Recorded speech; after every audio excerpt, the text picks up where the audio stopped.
Hello అండి, ఎలా ఉన్నారు అందరూ? ఈరోజు దిబ్బ రొట్టి ఎలా వేయాలో చూపిస్తున్నానండి.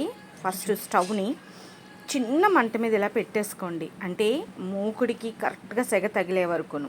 తర్వాత మూకుడిని ఇలా పెట్టేసుకోండి. కావాల్సినంత ఆయిల్ కొంచెం ఎక్కువ పడుతుందండి, దిబ్బ రొట్టి కదా, సో వేసేసుకోండి. వేసుకున్న తర్వాత ముందు రోజే మనం కలిపి పెట్టుకున్న రుబ్బుని, ఇడ్లీ రుబ్బుతో ఎంత మందం మనకి అట్టు కావాలో, దిబ్బ రొట్టె కావాలో అంత మందం ఇలా వేసేసుకోండి. చూసారు కదా, నేను దాదాపు సగం పైన వేసుకుంటాను. తర్వాత మూత పెట్టేసి ఉంచేయండి.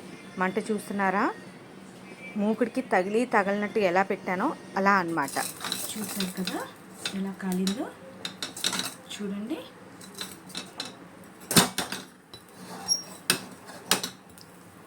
చూసారా, ఇప్పుడు ఈ మూమెంట్లో కొంచెం ఆయిల్ చుట్టూను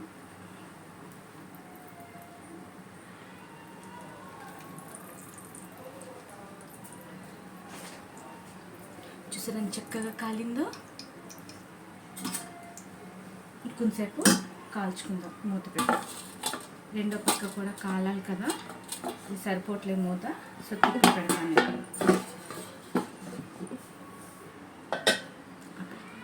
అయిపోయిందండి.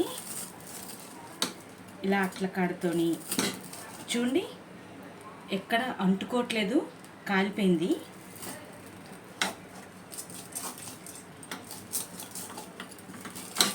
మనకి ఎన్ని ముక్కలు కావాలో అన్ని ముక్కలు చేసుకోవచ్చు.